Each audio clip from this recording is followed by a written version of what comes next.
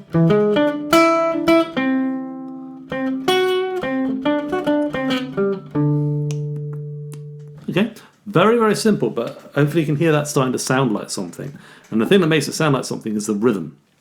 Okay, now we're not limited to playing these particular chords. We can play any chords we like, which we might normally play on a blues. So, for instance, I could play a G7. I could even play a G6 or a G major 7th, because you'll often hear people like Charlie Parker play a major 7th on that G chord in a G blues. Although not that he often played it in G, but you can also play an A minor 7th. So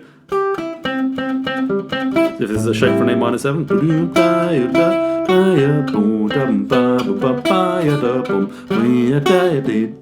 it's good, and it gets into your ears quickly as well. So that's the basics. That's the very basics. I would do this with any tune, and then from then on, I would start to consider about incorporating other notes. So, for instance, you can incorporate other notes which you might not find in the actual shape from the chord itself. For instance, you might notice when I was playing the G shape, I'm adding a note in there, which is just B. It's part of the G major chord, but it's just not reflected in that fingering, right? So you do that sort of stuff, certainly. Same for C7. There's 2 notes I've added in there. Both are from the C7 chord, but just because of the limitations of the guitar, we don't play them when we play that chord shape, right? That's something which you can certainly do. The other thing is we can start to incorporate passing tones and upper and lower neighbour tones. So a lower neighbour is probably the easiest one to learn how to use, because it's always a half step below the chord tone.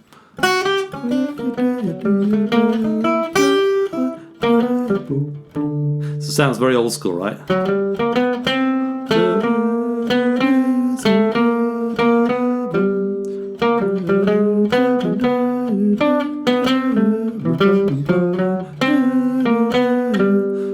And then you can also do like a little turnaround, G, E7, A minor, D7, and then like one note from each of those is probably enough. And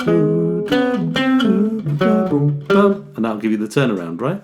So really keeping things very simple, not playing too many notes from each chord, but sort of learning where they are. Now, passing tones, you can, like, if you've got 2 notes more than a semitone away from each other, you can just join them up with chromatic notes. So for a C7, for instance,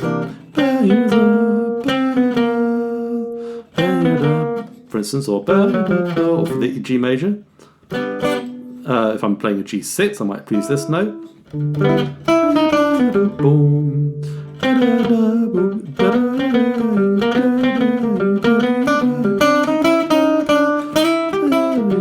Yeah. So now I think the advantage of this is, like, people often think you have to start with 7th chords, major 7ths, minor 7ths, half diminished, all the rest of it. But actually you can do a lot with just the triads, and it's really worth spending some time, in my opinion, getting to used to where those are before adding in the other notes. You can add in all the scale notes, of course, so G, C,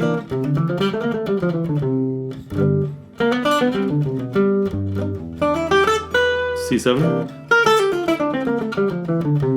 G major, E7, A minor, 7, so Dorian,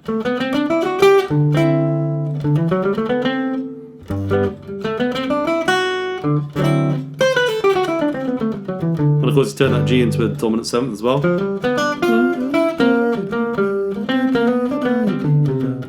And going even further, like one step further, you can add in all sorts of passing chords. So you're going G7, C7, C sharp diminished, G, and then 2, 5 into C7, and then so just, I'm not expecting you to be able to do this right away, but I'm just sort of showing you a way in which you could extend it eventually once you're comfortable with it.